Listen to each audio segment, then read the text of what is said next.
अस्सलाम वालेकुम नाज़रीन, मैं सुभान सिद्दीकी चैनल से। जैसा कि हम लोग जानते हैं कि तेलंगाना रियासत हज कमेटी की जानिब से जो अहबाब हज के लिए रवाना हुए थे, बखैर आफियत वो तेलंगाना पहुँच चुके हैं और हुकूमतों की जानिब से कई एक इज्तिमात का ऐलान होता है और कई फ़ंड भी जारी होते हैं, लेकिन वो फ़ंड आवाम के इस्तेमाल में लाना वो चेयरमैन का काम होता है। तो जहाँ तक मोहतरम हज कमेटी के चेयरमैन जनाब खुसरो पाशा साहब का सवाल है, वो पूरी ईमानदारी के साथ, दयानतदारी के साथ वो काम अंजाम दिए हैं।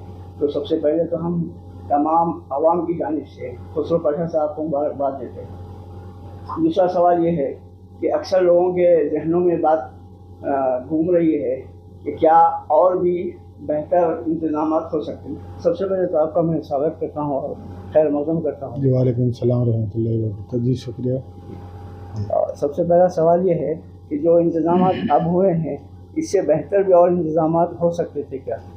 अल्हम्दुलिल्लाह शादी यानी इसके अंदर मेन रोल जो है सऊदी गवर्नमेंट का रहा है। बहुत अच्छे ख़ीमे लगाए उन्होंने और बसेस का बहुत अच्छा इंतज़ाम रहा। उसके बाद सेंट्रल हज कमेटी का भी अच्छा इंतज़ाम रहा। साथ ही साथ हमारे जो हज इंस्पेक्टर्स यहाँ से जो गए थे, अल्हम्दुलिल्लाह 99% जो है वो आज़मीन की यानी हुज्जाज इकराम की खिदमत करे हैं और कई फ़्लाइट्स में अटेंड करा और कोई शिकायत मुझे मौसूल नहीं हुई। बहुत अच्छी खिदमत अंजाम दी है। और एक दूसरा सवाल ये है कि हज कमेटी तेलंगाना के इख्तियारात क्या है? देखिए, हज कमेटी के जो इख्तियारात हैं वो हाजी को ट्रेनिंग देना, तरबियती क्लासेस देना, उसके बाद मनासिक हज को समझा सिखाना, उसके बाद उनको वैक्सीनेशन करना, फिर उन्हें जो सेंट्रल हज कमेटी को पैसे बनते हैं उसके बाद उनका जो डेटा पूरा लेकर सेंट्रल हज कमेटी को देना, उसके बाद उनका शेड्यूल को तय करना, फिर यहाँ से उनको ट्रेन करके जो है यहाँ से प्लेन में बिठाकर सऊदी अरब को भेजाना और साथ में खादिमुल हुज्जाज को भेजाना यानी हज इंस्पेक्टर को भेजाना। जहाँ तक बात सेंट्रल हज कमेटी की आती है तो इसमें उनके इख्तियारात क्या होते हैं? जो आज़मीन हज यहाँ से जाते हैं तो सेंट्रल हज कमेटी का किरदार इसमें क्या होता है? देखिए, सेंट्रल हज कमेटी का बहुत बड़ा किरदार होता है, क्योंकि जो भी आज़मीन पैसे बनते हैं तो सेंट्रल हज कमेटी को बनते हैं। सब में पहले वो उनका वीज़ा निकालते हैं, उसके बाद उनके प्लेन का टिकट करते हैं और सब में बड़ी बात जो हमेशा जो दुश्वारियाँ होती थी वहाँ की बिल्डिंगों की बात, बिल्डिंग का सिलेक्शन भी उनका होता है, मौलिम भी उनका होता है। जी। और दूसरा सवाल ये है कि जो आइमा ये जो अब फ़्लाइट जो यहाँ से गए हैं काफ़िले, उनको जो झंडी दिखाने का मामला है, तो कई एक अहबाब की जानिब से आपकी सताइश भी की गई है और पहले ऐसा नहीं होता था दूसरे हुकूमतों के दौर में, और आप आने के बाद 2 साल से इस तरह का अमल हो रहा है, तो उसके बारे में आप? देखिए, ये हज का जो महकमा है ये 100% एक मजहबी महकमा है और जो भी जाते हैं हर मसलक के लोग इसमें जाते हैं और हर ज़िले से जाते हैं। आप देखिए, आप अज़ला में जो तरबियती क्लासेस होते हैं वहाँ पर तबलीग जमात, जमात इस्लामी, मशाइखीन, सुन्नतुल जमात यानी हज के टाइम पर वहाँ पे हनफी, शाफ़ी, मालिकी, हम्बली नहीं होता।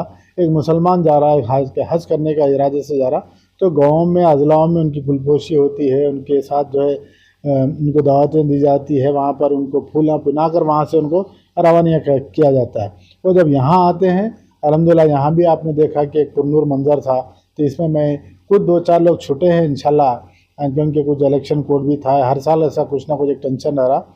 आइंदा साल जो है तमाम हर फ़िक्र के लोगों को, तमाम मसालिक के लोगों को इंशाल्लाह उसके अंदर हम शामिल करेंगे। और एक बात यह है कि बेहतरीन इंतजाम होने के बावजूद भी बाज़ गोशों से इंतज़ामी उमूर पर तनक़ीद की गई है और बाज़ वीडियो बहुत ही मुख्तसर वायरल हुए हैं, उसके बारे में आप क्या कहें? देखिए, कहीं पे नहीं हुआ। सिर्फ जो है जो 22 औरतें जो यहाँ से जिनके महरम साथ नहीं थे उनको एक अलग बिल्डिंग में रखा गया था। वहाँ पर केरला की खादिमुल हुज्जाज थी, वो भी ख़वातीन थे वो लोग, तो उनको तमिल नहीं आती थी या उनको इंग्लिश, या हमारे लोगों को इंग्लिश नहीं आती थी, उनको जो है उर्दू नहीं आती थी, तो कुछ छोटी बहुत जो है थोड़ी तक बस में लेट दिया, ऐसे कुछ वजह से तकलीफ़ हुई, उसको एक सियासी रंग दिया गया है।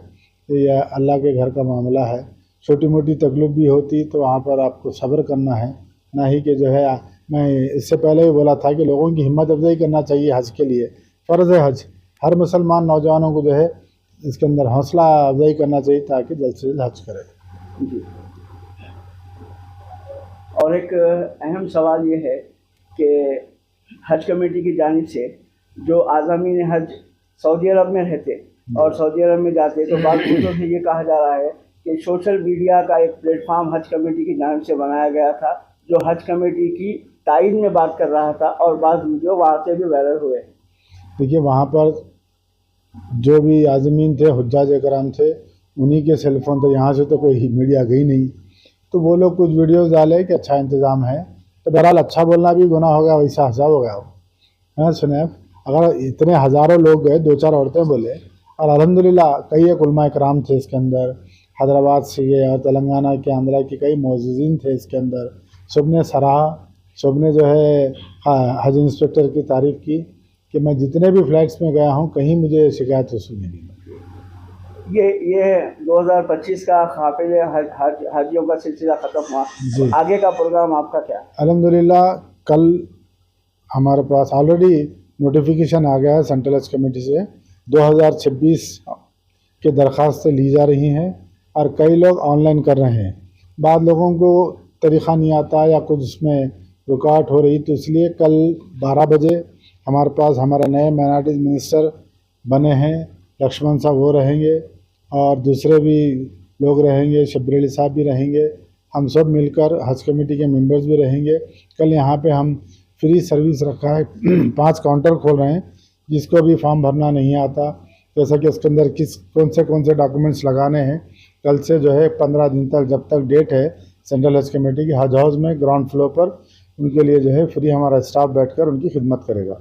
जो स्टाफ बैठेगा इसमें कौन सी लैंग्वेज में बात करेंगे और फॉर्म कौन से लैंग्वेज में रहेंगे? देखिए इंग्लिश में फॉर्म है, हमारा स्टाफ इंग्लिश भी बोलता है, तेलुगु भी बोलता है, उर्दू भी तो बोलते ही हैं, तो ज़्यादातर 99% तेलंगाना के ही लोग हैं, हैदराबाद के आएंगे, इंशाल्लाह उनकी पूरी खिदमत करेंगे।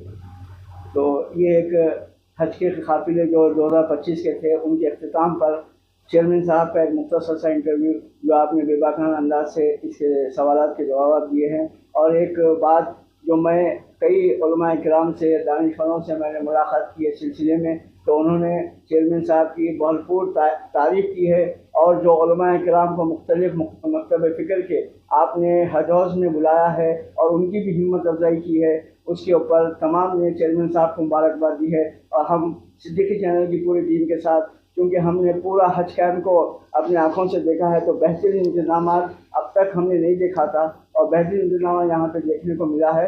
इंशाअल्लाह कभी उम्मीद भी है कि आइंदा भी इससे और बेहतर इंतजाम चेयरमैन साहब की जानिब से किए जाएंगे। अस्सलाम वालेकुम व रहमतुल्लाहि व बरकातहू।